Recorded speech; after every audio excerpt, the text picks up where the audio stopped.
বার্ষিক মাহফিলে আমাদেরকে হাজির হওয়ার তৌফিক দান করেছেন। সেই বিশ্ব প্রতিপালক আল্লাহ রাব্বুল আলামিনের দরবারে শুকরিয়া আদায় করি। সকলে বলি আলহামদুলিল্লাহ, জোরে সোরে বলি আলহামদুলিল্লাহ। প্রিয় বন্ধুগণ, আমি একটি আয়াতে কারিমা তেলাওয়াত করেছি আর একটি হাদিস তেলাওয়াত করেছি। এর সাথে কিছু কথা, যেহেতু নবীজির আগমনের মাস রবিউল আউয়াল মাস, চিল্লায় বলেন সুবহানাল্লাহ। এই মাসে পেয়ারা নবীর জন্ম না নিলে কিছুই হতো না। আল্লাহ এই লাইট বানাইতেন না, মাইক বানাইতেন না, আসমান হতো না, জমি হতো না, কিচ্ছু হতো না। সব হয়েছে আমার নবী মুহাম্মদুর রাসূলুল্লাহ সাল্লাল্লাহু আলাইহি ওয়াসাল্লামের ওসিলায়। জোরে জোরে বলেন সুবহানাল্লাহ। সেই নবীকে আমার আল্লাহ নূর দিয়ে সৃষ্টি করেছেন। জোরে বলেন ঠিক কিনা? নবীজির নূর না থাকলে কিছুই দেখা যাইতো না। একদল বলে নবীজিকে মাটি দিয়ে বানাইছে, কিন্তু আল্লাহ রাব্বুল আলামিন আমার নবীকে নূর দিয়ে সৃষ্টি করেছেন। রব্বুল আলামিন বলেন, কদ জাআকুম মিনাল্লাহি নূরু ওয়া কিতাবুম মুবিন। আল্লাহু আকবার বলেন, আর জোরে বলেন আল্লাহু আকবার। নবী হে, আপনাকে আমি চলার জন্য নূর দিয়ে দিলাম, সৃষ্টি করেছি আমি আল্লাহ, আপনাকে নূর দিয়ে দিলাম। নূর মানে আলো, নূর মানে হেদায়েত। আমার বন্ধুগণ, যতদিন পর্যন্ত নবীর এই নূর থেকে, আলো থেকে যত মানুষ আলো নিতে থাকবে, যেমনি ভাবে আমার রাসূলকে আমার আল্লাহ প্রদীপ বাতির সাথে তুলনা করেছেন, কপি বাতির সাথে তুলনা করেছেন। এই ফুলকাছর এলাকায় যদি একটি কপি বাতি থাকে, আর ওখান থেকে যদি গোটা মানব গোষ্ঠী সবাই মিলে আলো নেই, ওই আলো নিবে না। আল্লাহর নবীকে আমার আল্লাহ সৃষ্টি করে এমন একটি আলোকবর্তিকা হিসেবে, এমন একজন প্রদীপ বাতি হিসেবে নবীজিকে আল্লাহ দুনিয়াতে পাঠালেন। সেই নবীর নূর থেকে সমস্ত মানুষ আলো নিতে থাকবে, জ্ঞান নিতে থাকবে, হেদায়েত নিতে থাকবে, হেদায়েত পাইতে থাকবে। এই আলো কখনো কমবে না। জোরে বলেন সুবহানাল্লাহ, আর জোরে বলেন সুবহানাল্লাহ। ওই নবীর নামের দরুদ আমরা পড়তে চাই না, অথচ নবীর নামে দরুদ যদি কেউ না পড়ে, ওই ব্যক্তির দোয়া আল্লাহর আদালতে কবুলই হবে না। জোরে বলেন ঠিক কিনা? নবীর নামের দরুদ ছাড়া দোয়া কবুল হয় না। প্রত্যেক আমলের শুরুতে আমার বিশ্ব নবীর নিকট আগে দরুদ ও সালাম পেশ করে তারপরে তার মনের প্রার্থনা রব্বুল আলামিনের কাছে করতে হবে। শুধু তাই নয়, আমার আল্লাহ নবীর নামের দরুদ পড়িয়াই এই তামাম মাখলুকাত আল্লাহ বানাইছেন। জোরে বলেন সুবহানাল্লাহ। আমার রাসূলকে যখন আমার আল্লাহ সৃষ্টি করলেন, সৃষ্টি করিয়া রাসূলের নূর মুবারককে আমার আল্লাহ হাতে নিলেন। হাতে লইয়া নবীর নামের দরুদ আমার আল্লাহ 1-2 বছর পড়েন নাই। আমার আল্লাহ ইয়া মুহাম্মদ আল্লাহুম্মা সাল্লি আলা মুহাম্মদ, এই নামের দরুদ আমার আল্লাহ পড়েছেন 40 লক্ষ বছর। জুড়ে বলেন সুবহানাল্লাহ, চিল্লায় বলেন সুবহানাল্লাহ।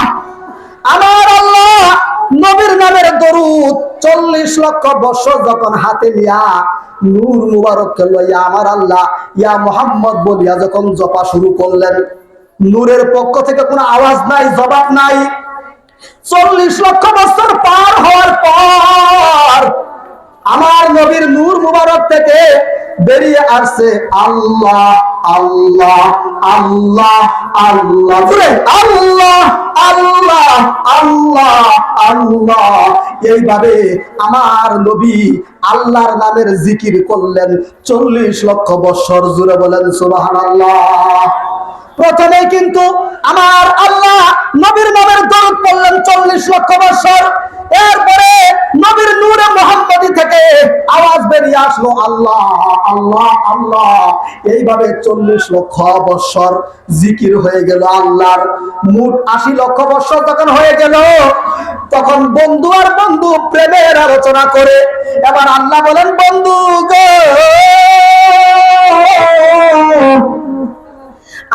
আমি আপনার নামের দরুদ পড়লাম 40 লক্ষ বছর, আপনি আমার নামের জিকির করলেন 40 লক্ষ বছর, মোট হয়ে গেল 80 লক্ষ বছর।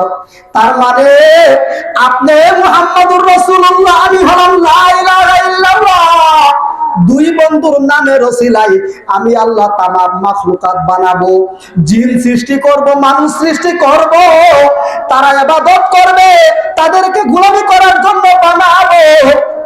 আমি মানুষ এবং জিনকে সৃষ্টি করব, তারা যদি আমি আল্লাহকে না ডাকে, আপনি নবীকে যদি অনুসরণ অনুকরণ না করে, আমি আল্লাহ আপনার নামের দরুদ পড়েছি, আপনি আমার নামের জিকির করেছেন, আমরা দুইজনেই সন্তুষ্ট হয়ে গেছি। একটু জোরে বলেন সুবহানাল্লাহ, একটু জোরে বলেন সুবহানাল্লাহ। আমার বন্ধুগণ, আমার রাসূলকে রাতে পাঠাবেন, রাত দিন বেজার হয়ে যাবে, দিনে পাঠাবেন রাত বেজার হয়ে যাবে।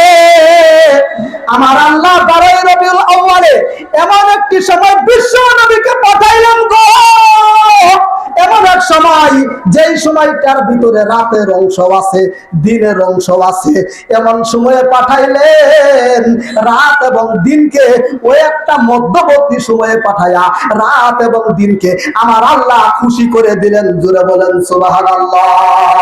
শুধু তাই নয় আমার বন্ধুগণ, আল্লাহ তাআলা যখন আদমকে সৃষ্টি করলেন, আদমকে সৃষ্টি করার পরে আমার আল্লাহ আদমের কলবের ভিতরে রূহকে নিক্ষেপ করলেন আর বললেন, রূহ রে যাও তুমি একটু ঘুরে আসো, বেড়ায় আসো, দেখে আসো, কলব দেখে আসো। এবার আদমের কলবের ভিতরে রূহ যখন ঢুকলেন, দুইকে দেখেন অন্ধকার আর অন্ধকার, তখন রূহ বলে, আল্লাহ আমি তো এখানে টিকতে পারতেছি না। এখন আমার আল্লাহ কি করলেন, আমার আল্লাহ নবীজির নূরে মুহাম্মদী আদমের কলবের ভিতরে মিশাইয়া দিলেন। এবার আমার আল্লাহ রূহকে বললেন, রূহ রে এবার যাও। রূহ বলে, আদম দেখতে বড় সুন্দর দেখা যায়। একটু জোরে বলেন সুবহানাল্লাহ।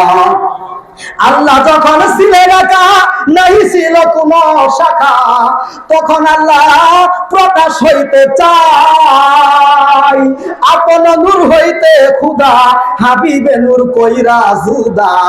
জোরে সুরে বলেন, আপন নূর হইতে খুদা হাবিবে নূর কইরা জুদা। জুস মারিল এশকের দরি আই রে, সময় যায় পরহ দরুদ নবী মোস্তফা। একটু বলেন মহব্বত নিয়ে, নবীর ইশকের পাগল হয়ে বলেন, পরহ দরুদ নবী মোস্তফা রে, সময় যায় পরহ দরুদ নবী মোস্তফা। মুহাম্মদী নূর হতে আফে আল্লাহ পাক জাতে সৃষ্টি করলেন সারা দুনিয়া। আল্লাহু আকবার বলেন। মুহাম্মদী জি মুহাম্মদী নূর হতে আফে আল্লাহ পাক জাতে সৃষ্টি করলেন সারা দুনিয়া। নবী যদি না হইতো, কিছুই পয়দা না করিতো, অন্ধকারে ডুবিত ধরাই রে, সময় যায় পরহ দরুদ নবী মোস্তফায়। বলতেছিলাম প্রিয় বন্ধুগণ, এবার ওই আদমের কলবের ভিতরে যখন মুহাম্মদী নূর মিশিয়ে দিলেন, এবার রূহ বললেন, এবার বড় দেখতে বড় সুন্দর দেখা যায়। তাই আদমের কলবের ভিতরে নূরে মুহাম্মদী দেওয়ার কারণে আমরা আজ আলো পাইছি, রূহ আমাদের বডির ভিতরে ঠিক থাকতেছে, একমাত্র নবী নূরে মুহাম্মদী নূর থাকার কারণে। একটু জোরে বলেন সুবহানাল্লাহ। যাই হোক, আমার এটা আপনারা সবাই চিনেন, আমি আসলে আমাকে ফেসবুকে সবাই দেখেন, ইউটিউবে দেখেন, আমি আপনাদের পাশেই থাকি। ইনশাআল্লাহ সব সময় আপনাদের সাথেই থাকার চেষ্টা করব। আপনারা আমার জন্য দোয়া করবেন, আমি যেন সেই নবীর প্রেমের মালা গলায় নিয়ে ঈমানের সাথে মানুষের দিন প্রচার করে ঈমান নিয়ে আমল নিয়ে যেন কবরে যেতে পারি। সকলের কাছে দোয়া চাই, সকলের